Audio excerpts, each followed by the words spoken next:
आरोहण ट्रस्ट और शहीद भगत सिंह युव परिषद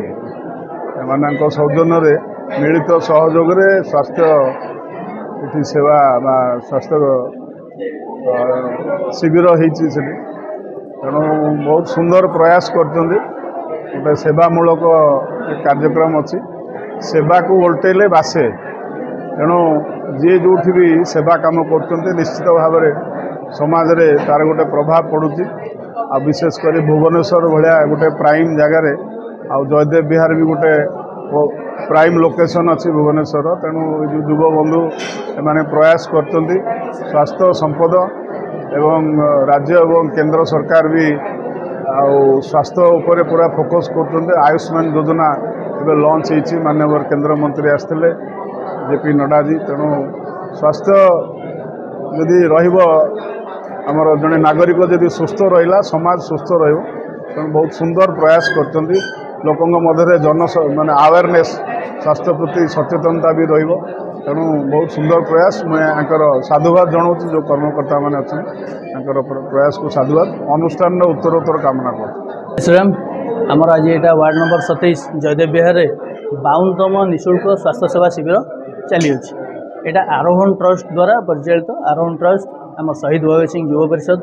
आउ अन्य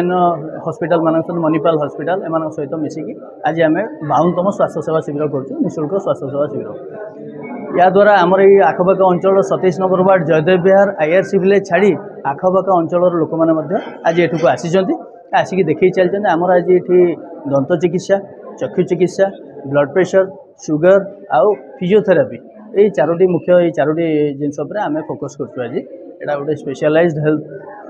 कैंप आज आमर हो तेणु या द्वारा पाखापाखि आमर 200 रु अधिक ये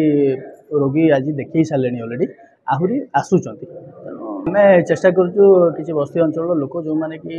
औषध किणापी माने किसी असुविधार सम्मुखीन होती से आम डॉक्टर मान सहित कनसल्ट करी किसी मागणा औषधर व्यवस्था करूँ जहाँकि किणापी पड़ो ना और गोटे सुविधा पाइपर आम तरफ यार उद्देश्य है लोक मान पाखे सेवा पाखे पहुँचे पार लोक मैंने देखु वयस्क लोक सीनियर सिटीजन माने सबु समय ये खरा दिने बाहर की जापार हॉस्पिटल बस्ती अंचल लोक मैंने सबु समय भल भल डाक्तर मान पाक जापार